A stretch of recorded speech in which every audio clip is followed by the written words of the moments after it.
my honor and privilege to welcome you to another edition of the BW Dialogue. Today we have a very special guest, somebody who who lives Franklin Covey's philosophy: do the right thing for the right reason in the right manner. Somebody who I met 5 years back and I keep in touch, and who even during COVID has made sure he contributes to the country, and he exemplifies the statement that every business has to be a social enterprise. It has to be a business, but it has to have social impact. Let me welcome Mr. Harsh Mariwala, who's the chairman of Marico Limited, and he's also the founder of the Marico Innovation Foundation. So welcome, Mr. Mariwala. Thank you, Anurag. How have you been, and how have been the last 150 days for you personally and professionally? Yeah, it's a different life for sure. Never used to not going to office. I have not been to office. Our office also is not open. So for last 5 months operating from home. But surprisingly, I'm not a high-tech person, and I didn't even know how to do a Zoom call prior to all this. So considering the fact that, I was more a social person and wanted to interact with people, I thought I would be at a big disadvantage. But touch wood, it's worked out very, very smoothly. Things are going on absolutely as normal as it could be.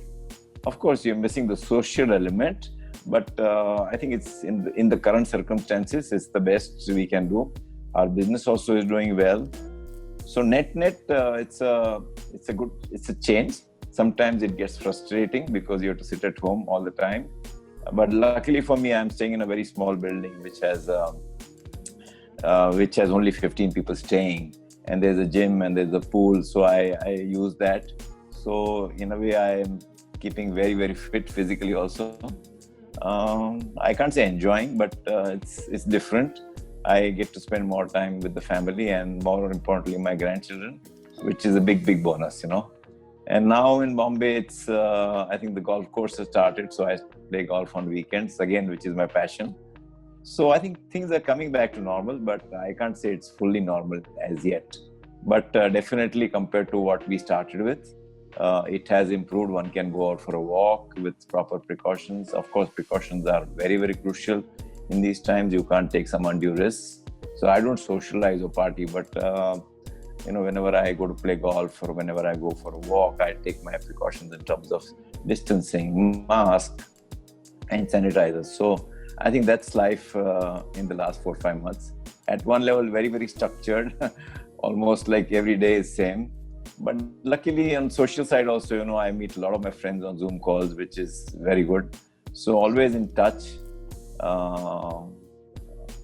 Watch a lot of movies. I've never seen so many movies in my life. I'm not a movie person, but and lots of reading. There are so many webinars and there are so many mails you get where you get to read interesting things. So net, it's okay. I think I'm in a good shape.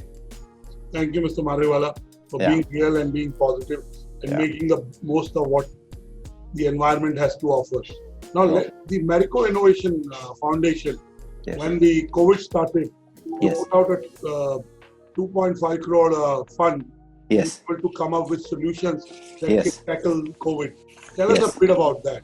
And so this idea came in virtually immediately after the COVID hit us, and almost at the time of lockdown, around 25th of March, Amit Chandra, who's a partner or chairman of Bain Capital, he's on our Marico Innovation Foundation Governing Council. He's the vice chair. And he approached me saying that there is going to be a dire shortage of ventilators and other equipment, as well as PPE suits, masks. And can we actually use the Marico Innovation Foundation to set up a challenge amongst Indian entrepreneurs to come up with innovations which are affordable and which are innovative. So we announced a grant of 2.5 crores. He himself put in 1 crore. 1 crore was put in by Marico Innovation Foundation, and 50 lakhs I put it from my personal side. And we got something like 600 applications. We have taken this extremely seriously because we had a knowledge partner, and they helped us sift the number of applications. We divided the application into 2 different segments. One was PPE equipment and masks, and another was ventilators, respirators. And I think the due diligence began, and the knowledge partner came up with a short list of about 6 to 8 applications for each two segments. And then we appointed a very high-level jury.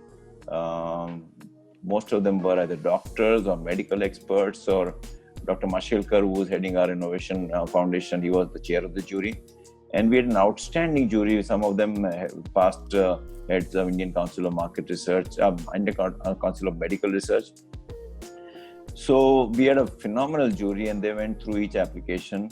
We also had a call with all the applicants which were shortlisted, and then the jury shortlisted some of them out of maybe 8 or 10. They shortlisted 5, 6, and our knowledge partner again did further due diligence and came back to us.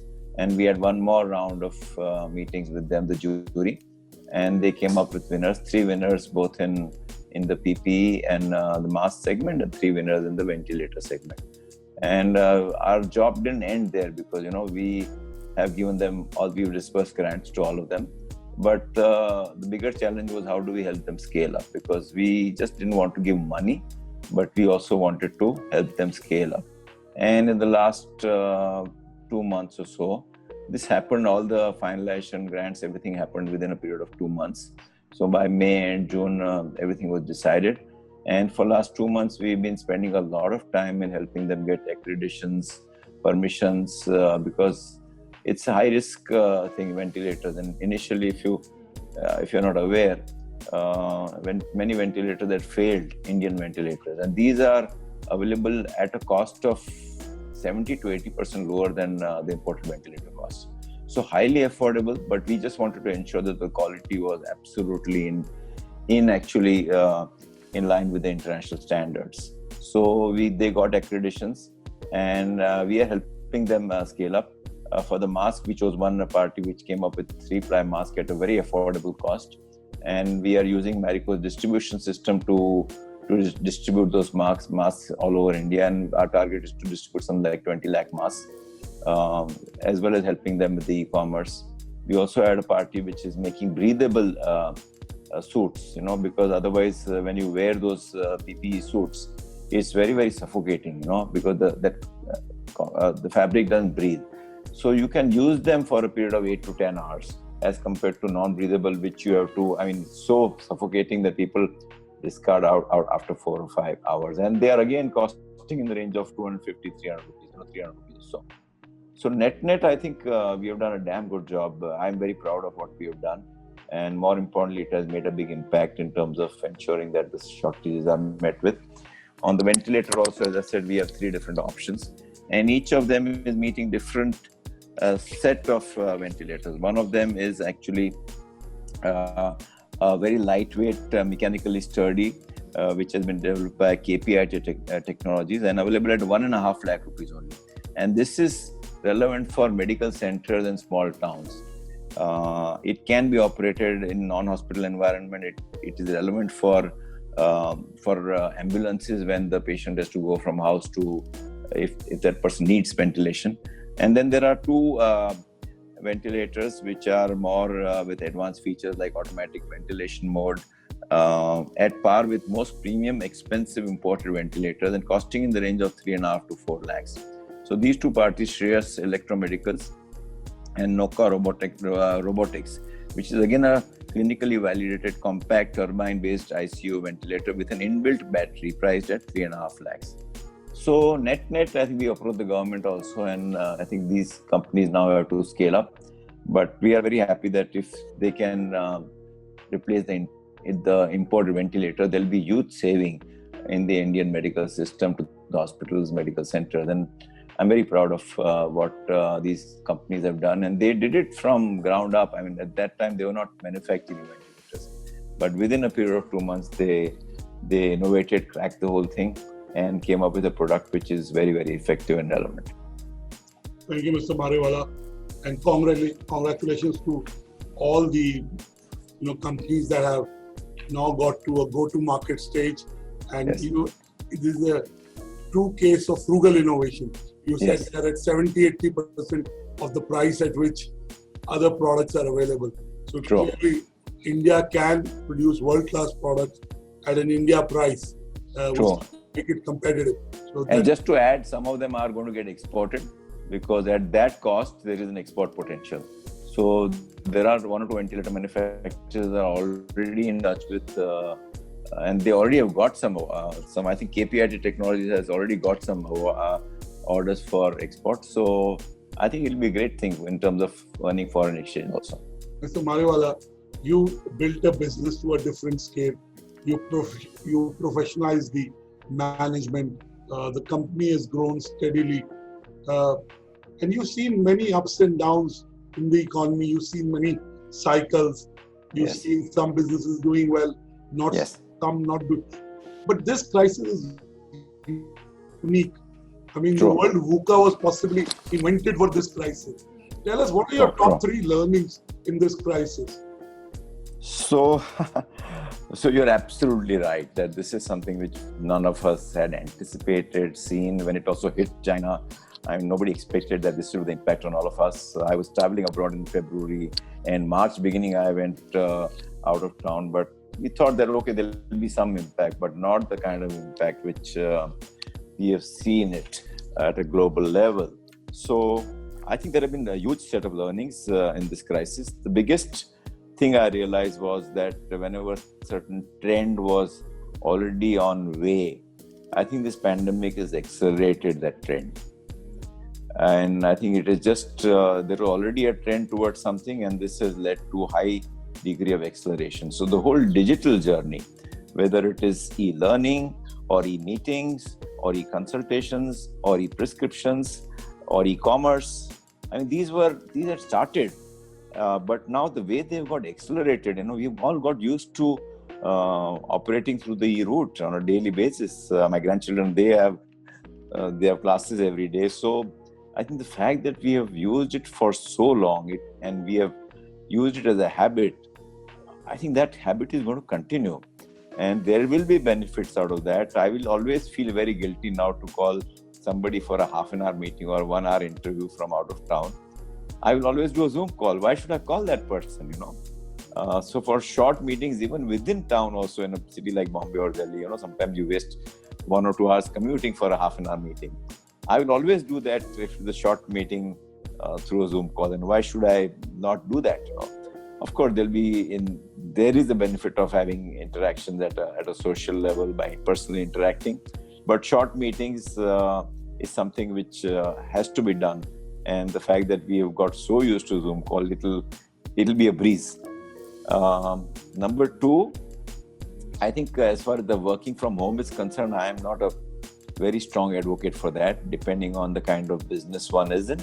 One would have to see, and mainly that may be relevant for IT businesses and some other businesses. But I see a huge benefit in terms of social interactions. Apart from that, at homes, I think everybody is not going to have a separate room to operate from home. There will be other disturbances, or there will be other areas where you have lunch at home and then you feel like lying down and you want to have a snooze, or children making noise, or pressures at home. So in some cases it is okay, but in all cases I think working from home, it just adds to some issues in terms of relationships and all, when you're cooped up at the same place all the time, and just going out to a different location, at a different location in terms of office, it just brings in that degree of, shall I say, change, which is welcome. And then you interact with a different set of people at a personal level. So that's my thoughts on working from home. We are seeing that the Indian huge thrust towards a few habits. Hygiene has really caught on, and I'm so happy that apart from hygiene, the health part is also caught on. We have seen that people have realized the importance of physical health, mental health, counseling, immunity builders, exercising. So it has got a huge impact on health, which is very, very welcome, because Indians, I'm sorry to say, but are not as health conscious as they should be. But the fact that this has come out hopefully they will spend much more time on health in terms of eating habits, eating healthy foods, exercising, taking care of mental health, using immunity builders, and in addition to that, hygiene in terms of washing hands, sanitizing. So I think these are trends which are likely to continue in my view. It may not be to the same extent as the extent we are using sanitizers at this stage, but people will definitely be far more sensitive to cleanliness and to hygiene in future. I think the last thing I would like to say is that a lot of businesses are looking at the basic business model, and can it change or does it need to change? So depending on the kind of business one is, the business model may change. There is a huge emphasis on improving cost structure, which is again good, which will make the Indian businesses far more competitive. So a lot of costs have been cut, and many of them cost initiatives will get sustained over a period of time. So cost improvements have happened and business models have changed. And basically the thrust on digital has increased a lot. And we in our Kaya business have seen that a lot of doctor consultations are happening on the e-route, and that is likely to continue in future, And the last thing I want to mention is that these are anxious times. There is a lot of stress in the system at homes because stress at all levels. Many businesses are undergoing a financial stress, and that has a stress on people who are working for their organization. There is stress being at home and just being cooped up. So I think, and then there is a fear of contracting COVID, which again adds to anxiety. And then there is a uncertainty. You don't know when it will fully go away. Correct. So I think, how do you manage that stress? And I think organizations have to ensure that they not only take care of their own members, but their own families also, members' families. So to what extent can you keep them engaged, give them some education on mental health, physical health, keep them occupied, the children, because all of a sudden the children will have a lot of free time. So I think it's very important that the leadership requirements out of COVID has changed dramatically. And I think ultimately it boils down to exhibiting a leadership style which is authentic, which is caring, which has a lot of empathy, and which proactively resolves anxiety and stress. And I think that's very, very important that leaders behave in this manner. And the need to communicate is very, very high. Virtually on a daily basis, there is a need to communicate at all levels, starting from the chairman to the CEO to each and every boss. They have to communicate to their teams regularly just to take care of all the anxieties and stress, and keep them assured that this too will pass. Okay, you have rightly pointed out that people need empathy, need compassion. Yes. It's time for collaboration internally and externally. And most importantly, communication can be a glue to the future. Give them hope for the future. Yeah. You're right. Even I would say leaders, CEOs, promoters themselves don't have answers to everything, because the variables are beyond them. So how leaders take care of their own health? How do they create, well-being for themselves? If they don't do it for themselves, they cannot do it for others. So tell me, how have you taken care of your own well-being? You have such a large family, so to say, both in terms of the business and in terms of your family. How have you looked at yourself? What is self-care to yourself? So luckily, I've always been very health conscious, and this is prior to the COVID also. I exercise every day, 365 days a year. Sometimes people say that I over-exercise. I don't give my body any rest. But in spite of that, I exercise every day unless I'm physically not well, And actually, in the last 5 months, my exercising schedule has increased. I spend at least 2 hours every day in terms of doing my workouts. And it's a combination of various things I do. I do yoga in the morning, and then I follow it up with a swim. Luckily, as I said, we have a swimming pool in the building, which is hardly used by anybody else. So I can swim there. And then in the evening, I go for a walk. And then after that, I do my weights and then do some cycling, So all in all, about 2 hours, at least minimum 2 hours a day, which is keeping me very, very fit. I'm a vegetarian, so I eat vegetarian food, healthy food. I'm very, very weight conscious. So try and go slow on sweets and those foods where you put on weight. But my weight is same, or maybe it is marginally lower. Yes, go ahead. And I remember you telling me, even when you were flying, you were at airports, you would walk from one end of the airport to the other and you would never miss your walk. I remember this from conversation 5 years back. True. So, but I think that has accelerated, that physical part, in the last few months. And so I think that again helps. I think physical, if you take care of physically and, you exercise, that also helps you to overcome stress, because you are so tired at the end of the day that you get good sleep also. And I think all of us go through those worries.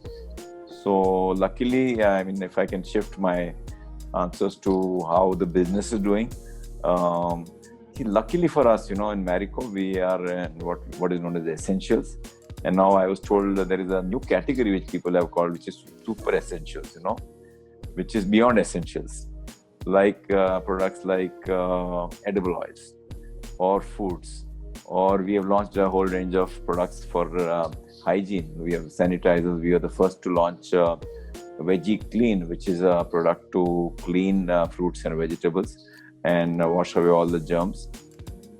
And we launched this about 2 months back. So we have a whole range of products which are in the super essentials category.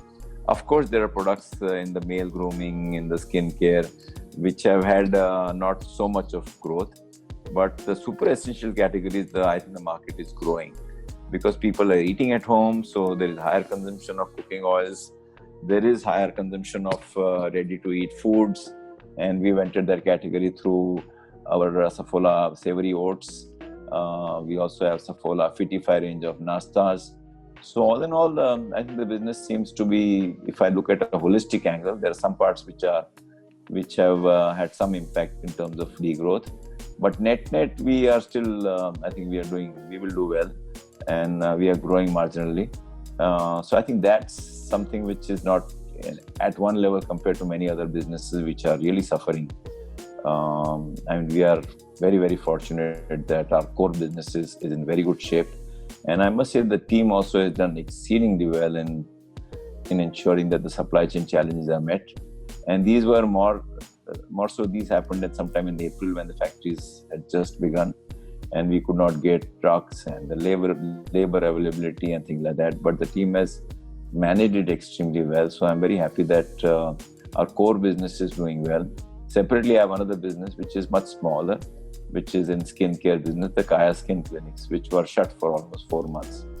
And because of the fact that, you had to go to the clinics to take treatments, and they've just opened. So relatively that business is not done well because of the risk of contracting COVID, but now it's picking up.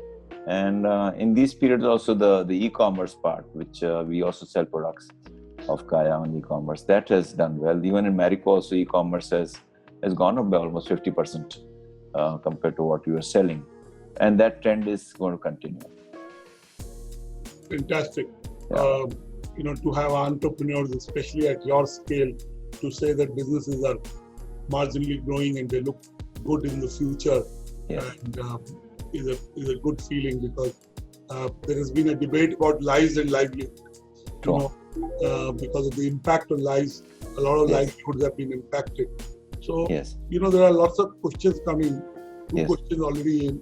But I want to ask you, what is your advice to young entrepreneurs? The reason I asked this, Mr. Mariwala, is because in some categories, as you know, revenues have been impacted hugely. Also, they've not been able to raise funding. What is your advice to these entrepreneurs? And Konark Singhal is asking a question which is related. He's asking, Mr. Mariwala, I'm a bootstrap entrepreneur in the temporary staffing space. Do you foresee that this crisis may take companies more amenable to using temp staffing services? What industry segment do you foresee will use? He's plugging his thing, but... So frankly, I'm not able to answer that question on temporary staffing, and I don't want to speculate because if I don't know a subject, it's better to say that I don't know rather than giving an answer which may lead somebody else in the wrong direction. But separately, I mean, the fact that people are looking at cost structures, and I don't know to what extent temporary staffing would help improve cost structure. And people have reduced a lot of people in terms of the need of people. In Kaya itself, we had 100 centers. We closed down about 23 centers. Now we have 77 centers because they were, we couldn't just afford. And so a lot of people we treated them humanely. But I think the fact that this uncertainty is likely to continue for some time. There will be, all of a sudden, if things improve, there will be some need for extra people coming in. If things don't improve, there will be need to ensure that we improve our cost structure. So this up and down will, I reckon that will provide opportunities in the area of temporary staffing. Now, long term, I don't know, because a lot has to do with the numbers of temporary staff you would like to have within the organization. If you have too many temporary staff, it upsets the permanent staff, and because they think that the organization is only looking at costs. So one would have to look at in what context this is. But these are my whatever information I have, and I'm just cautioning that they're not coming from any area of expertise. So whatever I've said, you take it with a pinch of salt. Mr. Mariwala, what you're saying is, for the first time, entrepreneurs need to look at costs very seriously. You said right at the upfront that you have to question your business models. What is essential, what is not essential. True. And dare I say, for the first time, a lot of entrepreneurs are looking at costs being lesser than revenues. It's very basic, but for many years that wasn't the case. So, it is a painful reality that some businesses have had to downsize. So they may have done it in the humane manner. Yes. But they had to downsize to be able to stay relevant and maybe stay alive.